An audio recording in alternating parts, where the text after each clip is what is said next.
One of my favorite things to do when recording drums, and I give full credit to Eric Valentine, who taught me how to do this. You take a 47, it doesn't have to be a 47, it can be any kind of, mic like that, kind of a nice full mic, and you put it horizontally over the top of the kick drum. Here's the edge of the kick drum, here's the kick drum pedal, here's the beater.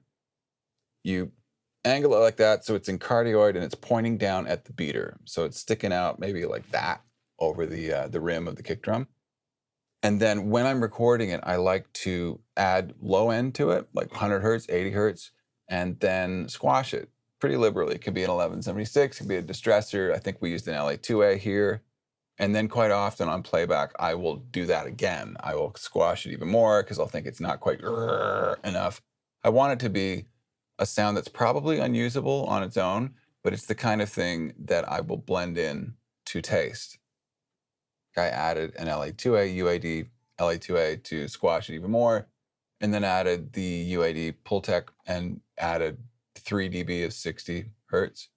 It's just fantastic, and blending it in, there's something Eric discovered about mono mics that you can crank them, but they never give you that huge washy kind of overtaking thing. It still stays very focused and gives it a lot of depth. And this is a great trick for adding depth to everything on the drums, to the snare, to the toms, definitely the kick drum. And you just blend to taste, and sometimes I'm riding the level of that. Here is that mono 47 over the kick drum, just as we recorded it. And I'm gonna bypass the 2 plugins that I've added to it. So it's in solo, this is what we got.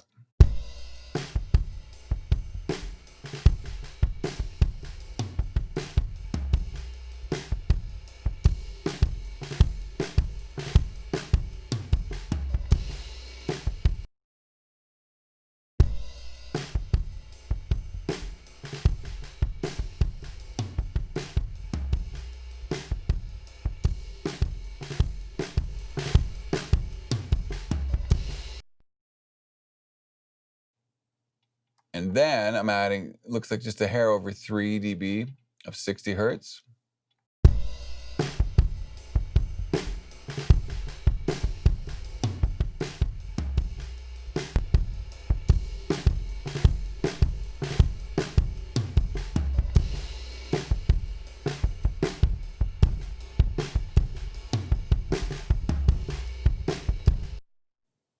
Let me show you what this does. I'll solo all the drums, and then I will bring up, I'll start with this fader down, and then I'll slide it up as it plays.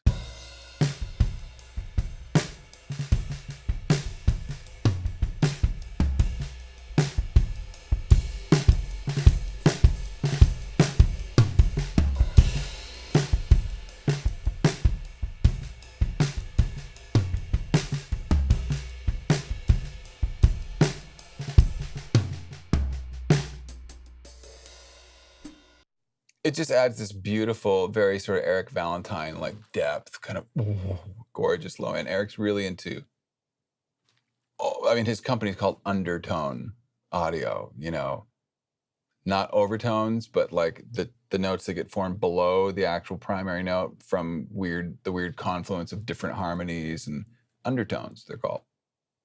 He's really a master of everything, but he's really also a master of the bottom end, and I find it very inspiring. I seem to be drawn more toward trying to get the top sounding right, but something that Eric, just listening to his work, always reminds me of. There's nothing more satisfying than hearing the low end really done right. I see my lucky